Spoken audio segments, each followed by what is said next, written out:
Hello friends, मी भावना भुतल स्वागत करते तुमचं माझ्या चॅनेलमध्ये, ज्याचं नाव आहे लव्ह नॉवेल स्टुडिओ. चला तर मग स्टोरीला सुरुवात करूया. पण त्याआधी चॅनेलला सबस्क्राईब केलं नसेल तर सबस्क्राईब करा आणि बेल आयकनवर क्लिक करा. कथेचं नाव आहे मिस्टर सोलमेट, मी फक्त तुझीच.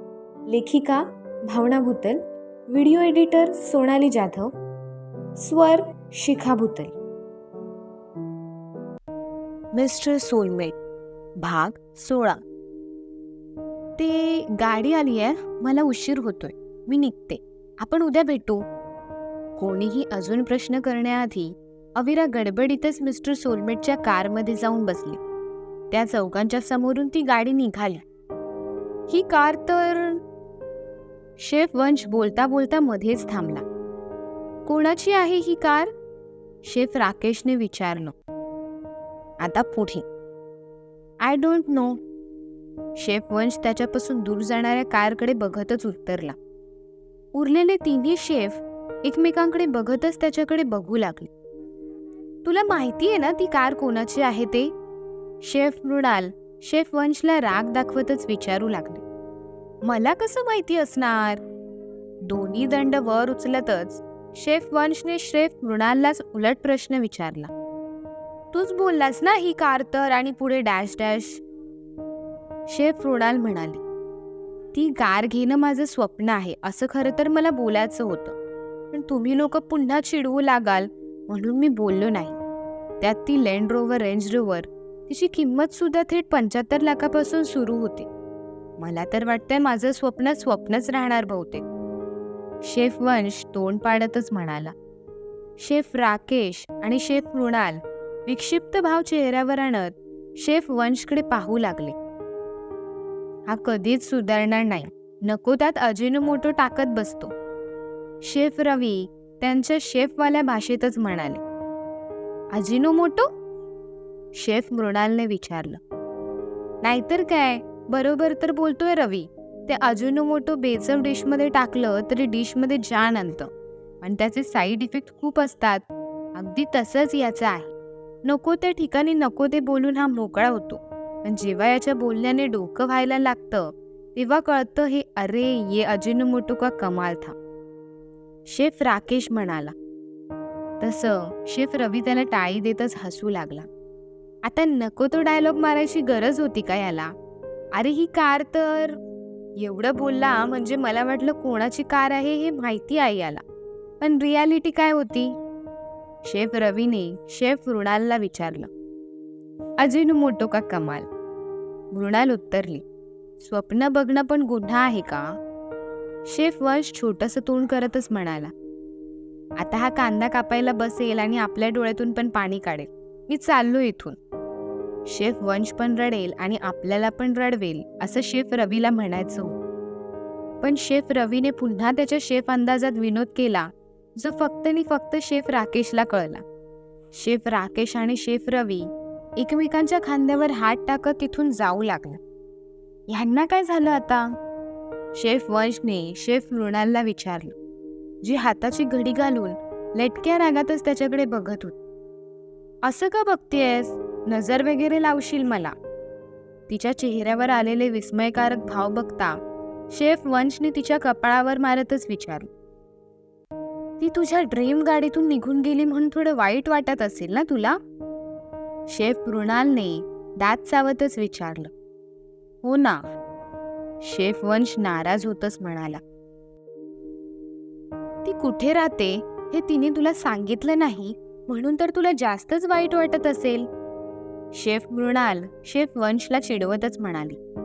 शेफ वंशने हो म्हणून मान डोलावली. आज रात्रभर तिचे स्वप्न बघशील ना तू? शेफ मृणालने विचारलं. बघू स्वप्नात येते का? शेफ वंश उत्तरला. शेफ मृणाल काहीही न बोलता शांत बसून राहिली. खूप वेळ ती रागातच शेफ वंशकडे बघत होती, पण शेफ वंशला तिच्या शांत राहण्याने काडी मात्र फरक पडत नव्हता. नाईलाजाने तीच स्वतःचे पाय आटपत शेफ रवी आणि शेफ राकेश सोबत तिथून जाऊ लागले. अरे मृणाल, मी सोडतो तुला. शेफ वंश स्वतःच्या बाईकला किक मारत म्हणाला. आम्ही सोडू तुला. तू तुझी शेफ अविरा नीट घरी पोहोचली की नाही ते बघ, शेफ रवीने राग दाखवतच विचारलं. त्यापेक्षा ती शेफ शीला घरी बसून काय करते ते बघ, शेफ राकेश म्हणाला. बॉस आहे यार, तेवढं तर चालायचं ना, मला प्रत्येकाची काळजी वाटते, शेफ वंश म्हणाला. शेफ वंशकडून असं काही ऐकून शेफ मृणाला पाय आपटतच तिथून जाऊ लागली. टॅक्सी, एका टॅक्सीला हात दाखवतच तिने थांबवलं आणि त्यात बसून ती निघून सुद्धा गेली. हिला काय झालं, शेफ वंशने स्वतःच्या दोन्ही मित्रांना विचारलं. तू ना माठ आहेस, ज्याच्यात पाणी भरल्यावरच तो भरलेला वाटतो, नाहीतर इतर वेळेस तो रिकामी, शेफ रवी म्हणाला. ओ नो, शेफ वंशने डोक्यावर हात मारून घेतच म्हटलं. आता काय झालं, शेफ रवी आणि शेफ वंशने एकत्रच विचारलं. शेफ अविराचा नंबर घ्यायलाच विसरलो, शेफ वंश म्हणाला. टाकलास का अजिनोमोटो, शेफ राकेशने राग दाखवतच म्हटलं. याचं काहीच होऊ शकत नाही, जाऊ देत, असं म्हणत दोघेही तिथून जाऊ लागले आणि शेफ वंश बाईक घेऊन त्यांच्या मागे मागे करत होता. मित्रांची मस्ती सुरूच होती. पंचतारांकित हॉटेल त्रिसृष्टीच्या रूम नंबर 611च्या बाहेर अविरा येऊन उभी राहिली. रूमचा दरवाजा पुढे लोटताना तिच्या हृदयाने थोडासा वेग धरला होता, कारण तिच्या मनाला पडलेले भरपूर सारे प्रश्न मिस्टर सोलमेटला ती विचारणार होती. मनातच प्रश्नांची क्रमवारी लावून सुद्धा झाली होती. फक्त मिस्टर सोलमेट समोर असताना ते सगळे प्रश्न विसरून जायला नको म्हणून मनात वारंवार तेच प्रश्न गुणगुणत ती होती. तिने रूममध्ये प्रवेश केला. ती येणार म्हणून मिस्टर सोलमेटने दार तसं उघडच ठेवलं होतं. रूममध्ये अंधाराचं राज्य होतं. त्यातल्या त्यात नभातील टिपूर चांदण्याचा हलकासा प्रकाश त्या खिडकीतून त्या खोलीत शिरकाव करून होता आणि सोबतच खिडकीतून येणारी वाऱ्याची थंडगार झुळूक जी अविराच्या चेहऱ्याला स्पर्शून जात होती. त्याच प्रकाशात अविराला मिस्टर सोलमेट दिसला, जो तिला पाठ करून उभा होता. आलीस, मिस्टर सोलमेटचा आवाज त्या खोलीत घुमला. डोळे गच्च मिटून घेत त्याचा आवाज स्वतःच्या कानात दाबून धरण्याचा प्रयत्न ती करू लागली. दमलीस का तू, अविरा आपल्या बोलण्यावर काहीच प्रतिक्रिया देत नाही हे बघून मिस्टर सोलमेटने तिला पुन्हा प्रश्न केला. तसं गच्च मिटलेले डोळे तिने उघडले. तुमच्यासाठी पुरणपोळी मी घेऊन आलीये, असं म्हणत अविरा त्याच्या दिशेने जाऊ लागली. तुझ्या हातची पुरणपोळी माझी खाऊन सुद्धा झाली, पण तरीही माझं मन नाही भरलं अजून, मिस्टर सोलमेटने असं म्हणताच मिस्टर सोलमेटच्या दिशेने जाणारी तिची पावलं थांबली. खाऊन पण झाली म्हणजे? तुम्ही पण हॉटेल ग्रँड हब मध्ये होते ना, म्हणजे तुमच्या बाबतीत जो अंदाज मी लावतेय तो खरा आहे ना? अविराने एकामागून एक प्रश्न मिस्टर सोलमेटला विचारायला सुरुवात केली, पण मिस्टर सोलमेट निशब्द होता. अविराला अजूनही पाठमोराच उभा होता. सांगा ना लवकर, मिस्टर सोलमेटकडून उत्तर ऐकण्याची उत्सुकता लागली होती तिला. तुझ्याकडे न बघता तुझ्यासोबत बोलायला मला नाही जमत, मिस्टर सोलमेट म्हणाला. त्याला काय बोलायचंय हे अविरा समजून गेली. हातातील कॅरी बॅग तिने टीपॉयवर ठेवली आणि बेडवरील रिबीन तिने स्वतःच्या डोळ्यांभोवती बांधली. तुम्ही असे किती दिवस माझ्यापासून लपून राहणार आहात? जसं तुम्हाला माझ्याकडे न बघता बोलायला नाही जमत, तसं काहीसं माझं सुद्धा होत असेल ना. तुम्हाला न बघता तर मी तुमच्यासोबत. अविरा बोलता बोलता मध्येच थांबली.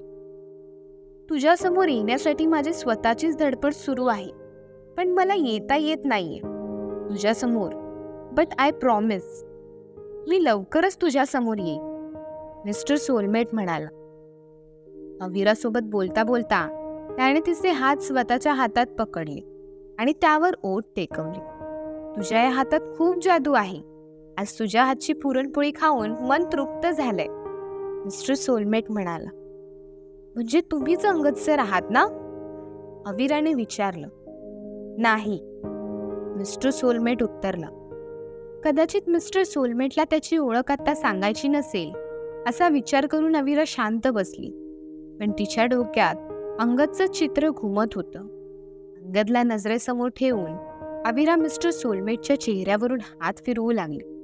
चेहऱ्याचा आकार साधारण सारखाच आहे असं तिला वाटत होतं. पट्टीआड डोळे असल्यामुळे चेहऱ्याचा रंग मात्र कळत नव्हता. हलकीशी दाढी अंगदच्या चेहऱ्यावर सुद्धा होती आणि मिस्टर सोलमेटच्या चेहऱ्यावर सुद्धा तिला ती जाणवत होती. आपण अंगदच्याच समोर उभे आहोत असंच अविराला भासत होतं. तुम्हाला भाऊ आहे का? अविराने प्रश्न केला. मिस्टर सोलमेट उत्तरला. तुम्हाला किती भाऊ आहेत? असा प्रश्न अविरा मिस्टर सोलमेटला करायला जाणार, पण मिस्टर सोलमेटने तिच्या ओठांवर साफे कळी ठेवत तिला शांत केली. अविराने ओठांवरील साफे कळी बाजूला केली आणि त्याचा हात स्वतःच्या हातात घट्ट पकडला. मी तुम्हाला बघितलं नाही, फक्त तुमचा स्पर्श अनुभवलाय. तुमचा आवाज दरवेळेला मला वेगळा भासतो. एवढीच तुमची ओळख मला माहितीये.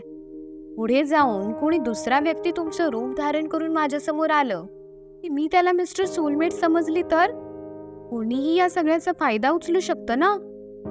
अविराने तिच्या मनातील शंका मिस्टर सोलमेट समोर बोलून दाखवली. नाही बोलायला गेलं तरी तिच्या बोलण्यात तथ्य पण होतं. मी तसे नाही होऊ देणार, कारण तू फक्त आणि फक्त माझी आहेस. मी तुला इतर कोणाची कधीच होऊ देणार नाही. इन फ्युचर देवांश दीक्षितने सुद्धा माझ्यासमोर येऊन तुझा हात मागितला तर त्याला सुद्धा नाही. पण मिस्टर सोलमेट बोलता बोलता मध्येच थांबला.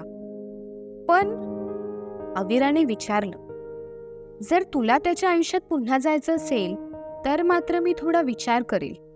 स्वतःचे दोन्ही हात आणि अविराच्या कमरेभोवती नेले होते. अविरा शांत बसून राहिली.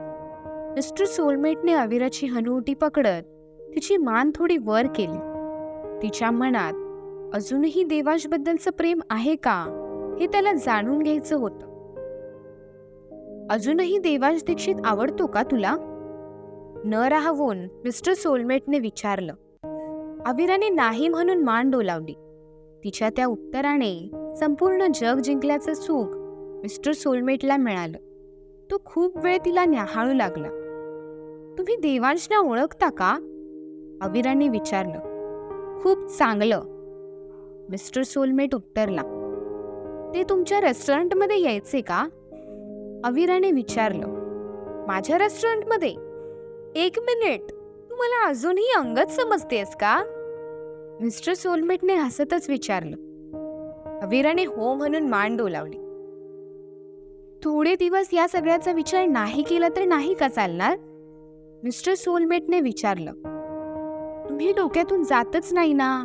एक क्षण पण असा जात नाही माझा की तुम्ही कोण आहात हा विचार माझ्या डोक्यात येत नाही. मला तर वाटतं ना की मी झोपलेली असते ना तेव्हाच माझं डोकं थोडंसं शांत असतं.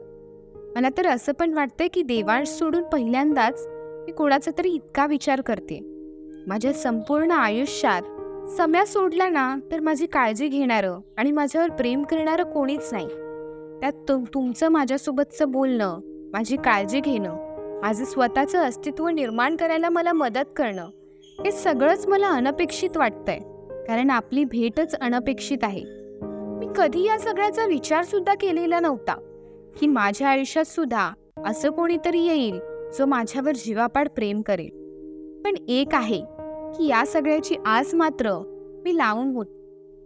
आज ना उद्या देवांश मला या सगळ्या गोष्टी देतील असं मला वाटत होतं. पण देवांश म्हणजे ना साखरेचं रूप धारण करून साखरेसारखेच दिसणारे खडे होते, जे माझ्या डोळ्यांतून येणारं पाणी बघून त्या पाण्यात सुद्धा विरघळले नाही आणि ना कधी प्रयत्न केला. समीर सोडून माझ्या आयुष्यात जे कोणी व्यक्ती आली ना ती फक्त आणि फक्त स्वार्थासाठी माझ्या जवळ आली आहे. माझे मामा मामी असो, त्रिशा असो, पिंटू असू दे किंवा संपूर्ण दीक्षित कुटुंब, माझ्या मजबुरीचा खूप फायदा उचलला सगळ्यांनी आणि मी पण वेडी जे त्यांना उचलू दिला. थोडीशी भीती मला तुमचे सुद्धा वाटते. तुम्हाला माझ्याकडून जर काही हवं असेल तर आधीच सांगा. मी स्वतःच्या मनाची तयारी करेन आणि माझ्या परीने तुम्हाला ती गोष्ट देण्याचा प्रयत्न करेन. पण नंतर तुम्ही रंग नका बदलू. तसंही मी एक मॅरिड आहे, त्यात मी कधीच आई नाही बनू शकत. या 1-2 आठवड्यात मी जेवढं तुम्हाला ओळखू लागली आहे त्यावरून मला असं वाटतंय की तुम्हाला माझ्यापेक्षा खूप चांगली मुलगी मिळून जाईल. पण तरीही तुम्ही तुमच्या आयुष्यात माझ्यासारख्या मुलीसाठी एवढं का करताय तेच मला समजत नाहीये. मी या विचारातून बाहेरच पडू शकत नाहीये. मनात जे काही ठरवून तिने खोलीत प्रवेश केला होता ते सगळं काही मिस्टर सोलमेट समोर बोलून ती मोकळी झाली. मी तसा नाही जसा तुझा देवांश होता. मला तुला गमवायची भीती वाटते. आधीच तुला गमवलेलं, आता पुन्हा तुला गमवायची चूक मी नाही करणार. मला तुझ्यापेक्षा खूप छान मुली मिळतील, पण त्या सगळ्या मुलीत ती खासियत नसणार जी तुझ्यात आहे. कधी ना कधी भूतकाळ खूप वाईट वाटू लागतो ग, कारण काही वेळेस नकळत चुका करतो आपण, ज्याचे ठसे वर्तमानात उमटतात आणि जे तुमचं भविष्य खराब करण्याची भीती मनात निर्माण करतात. तशीच भीती माझ्या मनात निर्माण झाली, कारण भूतकाळात खूप मोठी चूक माझ्याकडून घडली आणि त्या चुकीने तुझं बालपण, तुझं अस्तित्व, तुझं स्वातंत्र्य सगळंच तुझ्यापासून लांब केलं. तुझ्या मजबुरीचा मी कधीच फायदा नाही उचलणार. उलट तू कोणासमोर मजबूर झालेलं मला नाही आवडणार. आयुष्यात फक्त एकच स्वप्न मी पाहिलंय आणि ते म्हणजे तुला मिळवण्याचं. यामागे माझा स्वार्थ एवढाच आहे की माझ्यामुळे ज्या ज्या गोष्टींपासून तू लांब झालीस त्या सर्व गोष्टींनी तुझं आयुष्य मला भरून टाकायचं. एक हॅपी फॅमिली हवी आहे अविरा मला. आणि एवढं बोलून मिस्टर सोलमेट थांबला आणि अविराने विचारलं, आपलं बाळ? एवढं बोलून मिस्टर सोलमेटने तिच्या ओठांवर ओठ टेकवले. त्याच्या छातीवर हात टेकवत ती त्याला स्वतःपासून लांब करण्याचा प्रयत्न करू लागली, पण मिस्टर सोलमेटने तिची कंबर अगदी घट्ट पकडून ठेवली होती. ओठांच्या पाकळ्या सौम्यपणे तो चाखत होता. मिस्टर सोलमेट पासून स्वतःचे ओठ तिने दूर केले. तुम्ही माझं बोलणं नीट ऐकलेलं दिसत नाही. मी अविरा पुढे काही बोलायला जाणार तोच मिस्टर सोलमेटने पुन्हा तिच्या ओठांना स्वतःच्या ओठात पकडलं. त्याचे श्वास खूपच वाढले होते. तिच्या ओठांचा रस पिऊन होताच तो तिच्या मानेवरून ओठ फिरवत तिला कामुक बंधनात ओढत होता. मला सगळं काही माहिती आहे अविरा. तुझ्या आयुष्यातली छोट्यातील छोटी गोष्ट मला माहिती आहे. गैरसमजाच्या भिंतीत तू दडपली गेलीयस स्वीटहार्ट. मला ती भिंत बाजूला काढू देत. असं म्हणत मिस्टर सोलमेट अविराच्या खांद्यावरून तिचा टॉप खाली ओढला आणि त्यावर स्वतःचे ओठ फिरवले. अविरा उसासे टाकू लागली. श्वास दोघांचे सुद्धा वाढले होते. मिस्टर सोलमेटने तिला उचलून बेडवर झोपवले आणि तो तिच्यावर सवार होत भरभरून प्रेम तिच्यावर करू लागलाय. दोघांचेही मादक आवाज त्या खोलीत घुमत होते. दोघांचेही रस एकमेकात मिसळले तसं दोघेही शांतपणे बेडवर पडून राहिले. दोघेही निशब्द होते. मिस्टर सोलमेट तिच्या केसांवरून हात फिरवत होता. मिस्टर सोलमेटचा हात पकडत तिने स्वतःच्या हृदयाजवळ दडपून धरले. अविरा ग्लानीत हरवून गेली होती. मिस्टर सोलमेटची नशा तिच्यावर चढली होती, पण तोच तिला त्याचे शब्द आठवले. आपलं बाळ. मी तुम्हाला बाळ नाही देऊ शकणार. ग्लानीतून बाहेर पडतच अविरा पुटपुटली. नक्कीच देशील. आता नको एवढा विचार करूस. खूप दमलीस तू आज, आणि त्यात मी सुद्धा तुला थोडं जास्तच दमवलं. मिस्टर सोलमेट म्हणाला आणि अविराच्या चेहऱ्यावरचे भाव बघू लागला. अविरा गालातल्या गालात एकटीच हसत होती. तिचं ते लाजिरवाणं हसणं बघून मिस्टर सोलमेटने पुन्हा तिच्या गालावर ओठ टेकवले. तुम्ही गोरे आहात की काळे? अविराने अचानकपणे असा प्रश्न करताच मिस्टर सोलमेट पुरता गोंधळून गेला. आता अचानक असं का विचारतेस? मिस्टर सोलमेटने विचारलं. तेवढ्यातच समाधान. ओठ रुंदावत अविरा उत्तरली. मी काळा असलो तर सोडून जाशील का मला? मिस्टर सोलमेटने विचारले. नाही, अविरा उत्तरली. मग माझ्या रंगाने काय फरक पडतोय? मिस्टर सोलमेटने पुन्हा विचारलं. तुम्ही काहीच सांगत नाही. अविरा गाल फुगवतच म्हणाली. तिच्या फुगलेल्या गालावर मिस्टर सोलमेटने हसतच ओठ टेकवले. माझा रंग तुझ्या रंगाला साजेल असाच आहे. मिस्टर सोलमेट घोड्यातच तिच्या कानात उत्तरला. तुम्ही नक्की काय केलंय जे तुम्ही माझ्यापासून लपवून ठेवलंय? अविराने पुन्हा दुसरा प्रश्न केला. तू सारखे प्रश्न विचारून मला त्रास देणार असशील तर मी तुला त्यापेक्षा जास्तच त्रास देऊ. असं म्हणत मिस्टर सोलमेटने स्वतःचे ओठ अगदी तिच्या ओठांजवळ आणले. अविराने घाबरतच नाही म्हणून मान डोलावली. मिस्टर सोलमेटचा प्रेमभरा त्रास सहन करण्याची ताकद तिच्यात नव्हती. उशीत तोंड दडवून ती झोपून गेली. मिस्टर सोलमेटने तिचं उशीत खुपसलेलं तोंड बाहेर काढलं, कारण तिला न बघता त्याला झोप लागत नव्हती. ती झोपेपर्यंत तो मात्र तिलाच न्याहाळत बसला होता. तिच्या ओठात थोडीशी फट आली तसं ती झोपी गेली आहे याची जाणीव मिस्टर सोलमेटला झाली. तिच्या कपाळावर ओठ टेकवत थोडा वेळ तो तिच्याच बाजूला झोपून राहिला. सकाळी 9 वाजता. सकाळचे 9 वाजले तरी अविरा अंथरुणातच होती. मिस्टर सोलमेट नेहमीप्रमाणे रूममधून निघाला होता. मोबाईलची रिंग अविराच्या कानात शिरली. ती रिंग आपली झोपमोड करतीये म्हणून डोळे तसेच मिटून ठेवत मोबाईल हातात घेत तिने तो सायलेंट मोडवर टाकून दिला. आपल्याला कोण फोन करतंय हे जाणून घ्यायचा प्रयत्न सुद्धा तिने केला नाही, कारण आज काही केल्या तिच्या डोळ्यावरची झोपच जात नव्हती. दीक्षित निवासमध्ये असताना सासू आणि आजे सासूच्या भीतीने तिची झोप तिच्यापासून 4 पावलं लांब राहत होती. त्यात देवांचं ठरलेलं वेळापत्रक जे तिच्या डोळ्यांसमोर सतत फिरत राहायचं. त्यामुळे बेडवर आराम करण्याचा तर प्रश्नच येत नव्हता, कारण देवांसाठी पंचपक्वान्न बनवण्याच्या नादात तिला किचनमधून बाहेर पडण्यास सवडच मिळत नव्हती. वेगळं काय बनवता येईल या विचारात किचनच्या कठड्यावर बसून मोबाईलमध्ये यूट्यूब चाळत बसण्याचं काम तिचं सुरू असायचं. अशी कोणतीच गोष्ट नव्हती जी अविराने देवांसाठी बनवली नसेल, पण त्या बदल्यात तिला कौतुकाचे 2 शब्द सुद्धा ऐकायला मिळायचे नाहीत. आपल्याकडून काहीतरी कमी राहिली असेल हा विचार करून अविराने अपेक्षा करणं सोडून दिलं होतं. आत्ताच्या घडीला कसलंच दडपण तिच्यावर नव्हतं. तिला जसं पाहिजे तसं ती जगू शकत होती. म्हणून आज संपूर्ण दिवस तिने ताणून द्यायचं ठरवलं आणि अचानकपणे तिला आठवण झाली ती म्हणजे द ग्रँड हबची, जिथे कालपासूनच ती नव्याने कामाला लागली होती. मेली, आज तर शेफ शिवान सकाळीच हजर राहणार होते. डोळे मोठे ठेवत ब्लँकेट हाताच्या मुठीत पकडत ती स्वतःशीच पुटपुटली. ताड करून बेडवरची उठत पळतच ती बाथरूममध्ये शिरली. तयारी करून गडबडीतच हॉटेल बाहेर ती पडली.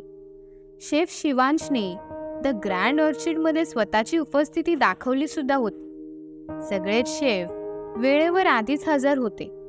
हॉटेलमध्ये मुक्काम करून असलेल्या कस्टमरच्या चहा नाश्त्याच्या तयारीला ते लागले होते.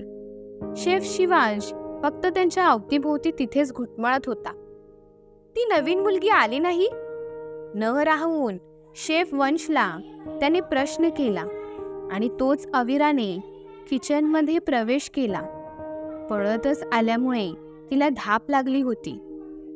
अब अविरा के साथ क्या होगा कळेलच पुढील भागात. तब तक के लिए खुदा हाफिज. धन्यवाद.